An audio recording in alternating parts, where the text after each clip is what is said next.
అండి నమస్తే, welcome to GBs billing metals. ఇప్పుడు మీరు చూస్తున్నారు కదండి, ఇది జీబీఐ అనమాట.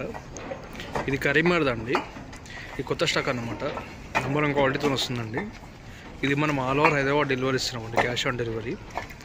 బ్రిక్ సైజ్ వచ్చేసి 943 అండి. ఆర్డర్ బుక్ చేసే ముందు మనకు 1 or 2 days బిఫోరే బుక్ చేయాల్సి వస్తుంది, ఎందుకంటే టైంకి డెలివరీ కావాలి కాబట్టి. చాలామంది చాలా రకాలుగా ఫ్రాడ్ చేస్తున్నారండి. కరీంనగర్ అని చెప్పి లోకల్ పెట్టడము, కౌంటింగ్లో ఫ్రాడ్ చేయడము. కొంచెం జాగ్రత్తగా ఉండండి, జాగ్రత్తగా ఉండి తీసుకోండి. ఎందుకంటే కరీంనగర్ బ్రిక్ అనేది ప్రైస్ అనేది హై ఉందండి. వాళ్ళు కావాలనే బ్రిక్ ప్రైస్ తక్కువ చేసి లోకల్ పెట్టడము, కౌంటింగ్లో ఫ్రాడ్ చేయమని చెప్పి చాలామంది చాలా రకాలుగా ఫ్రాడ్ చేస్తున్నారు. కొంచెం చూసుకొని తీసుకోండి. జస్ట్ వీడియో అనేది మేము జస్ట్ అంటే ఫార్మాలిటీ కోసం పెడతామండి. ఏదున్నా కూడా ఆర్డర్ బుక్ చేయాలంటే స్క్రీన్ పై నెంబర్ కాల్ చేయండి.